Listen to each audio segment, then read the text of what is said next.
So, imagine this just for a second. You are forcibly taken from your homeland. Your family is just suddenly gone. Your freedom is completely stripped away. On top of that, your native language is actively being suppressed, and literally every single person around you wants you to forget exactly who you are. Seriously, what happens to the human mind when every single external piece of your identity is stolen?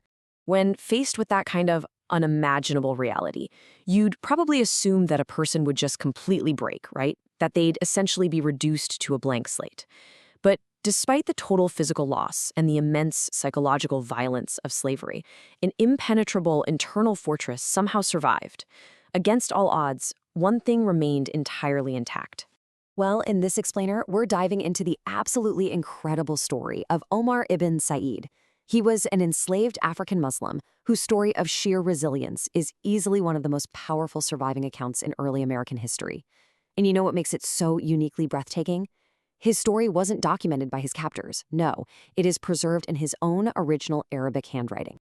Part 1. A Scholar in Africa.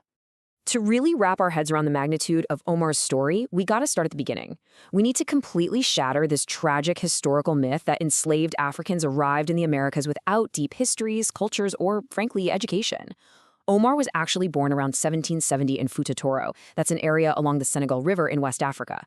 And for roughly his first 30 years, he was not an uneducated man. He was a highly respected scholar. He spent decades receiving this incredibly rigorous education in Arabic and Islamic studies, way before his world was completely upended in the early 1800s. So the really crucial takeaway here is that long before the transatlantic slave trade violently intervened, Omar had a life deeply rooted in a vibrant intellectual civilization. He was surrounded by scholars, teachers, families, traditions. He spent his days poring over complex religious texts, and his identity was just inextricably linked to his vast knowledge and his relationship with Allah. He literally had this rich, fully formed future mapped out for himself. Part 2. Across the Atlantic. But right in his early 30s, that peaceful, scholarly existence was violently ripped away. The future he had built was stolen in an absolute instant. Omar was captured, marched toward the Atlantic coast, and forced onto a ship.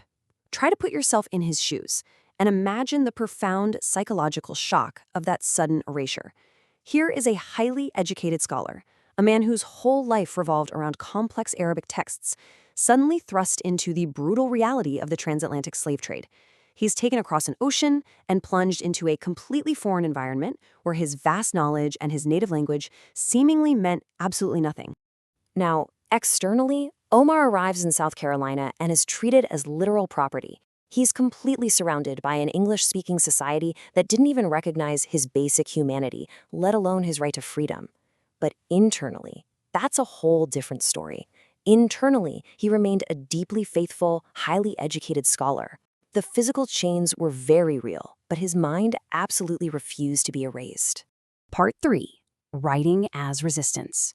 That internal preservation we just talked about, it actually led to one of the most remarkable acts of defiance in his entire life. Omar manages to escape from enslavement in South Carolina. He travels north, eventually making his way up to Fayetteville, North Carolina. And when he gets there, he does something incredibly surreal and powerful.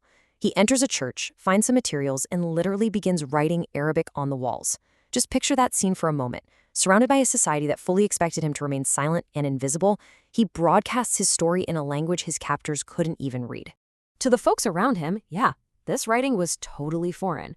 But for Omar, it wasn't just some random graffiti, and it wasn't just a cry for help. Arabic was the language of his education. It was the language of his faith. Writing it out physically was this profound bridge, connecting the horrific, forced reality of America back to his scholarly roots in Africa. It was his ultimate way of saying, look, I am still here. Part 4. A Faith Unshaken. Unfortunately, his escape didn't last, and he was eventually recaptured. But his voice had already begun to emerge, and it led him to create the single most extraordinary artifact of his life. While in captivity, Omar actually wrote an autobiography in Arabic, and he begins his writings with verses from the Quran. This was the ultimate act of resistance to his own disappearance. Every single word he put on that page carried his true identity. Through his pen, he was essentially declaring, I existed before this. I had a home. I had knowledge. I had faith. I remember. He flat out refused to be defined solely by the trauma of slavery. And I love this comparison because you can really see it mapped out. They stripped away his external world, right? His homeland, his freedom, his family, his physical possessions. The physical loss was just staggering. But look at what could not be taken. His memory of Africa, his total fluency in Arabic, his intimate knowledge of the Quran, and his deeply personal relationship with Allah. Captivity could not and did not destroy his internal world. And this right here is exactly why his autobiography is such an incredibly rare and valuable document. History so often tells us about enslaved people through the deeply flawed lens of those who enslaved them. But Omar bypasses that completely. He gives historians an unfiltered, first-hand voice from an enslaved African Muslim written by his own hand. It is direct, undeniable proof of an identity that the institution of slavery simply couldn't crush. Part 5. The Voice That Survived. Omar's surviving voice does a whole lot more than just tell his own personal story. It completely rewrites our understanding of early American history as a whole. For example, there's this massive historical misconception that Islam in America is a relatively recent phenomenon? Well, Omar's life proves the exact opposite. African Muslims were brought to America centuries ago, and they brought their faith, their rich traditions, and the Arabic language right along with them. Omar is just one of the absolute best documented examples, permanently connecting African, Islamic, and American history.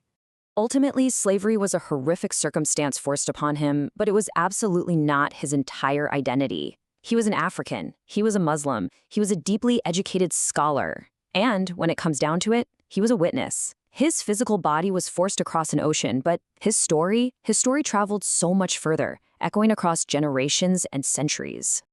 Omar ibn Said's life really forces us to look inward. It leaves us with a profoundly difficult question to chew on. If your freedom was taken, if your world was completely turned upside down, and everything you owned was stripped away, what would actually remain of you? For Omar, it was his unbreakable faith and his memory. Thank you so much for joining me to uncover this incredible life. If you believe these hidden stories deserve to be remembered, make sure to subscribe for more explainers just like this one. Catch you next time.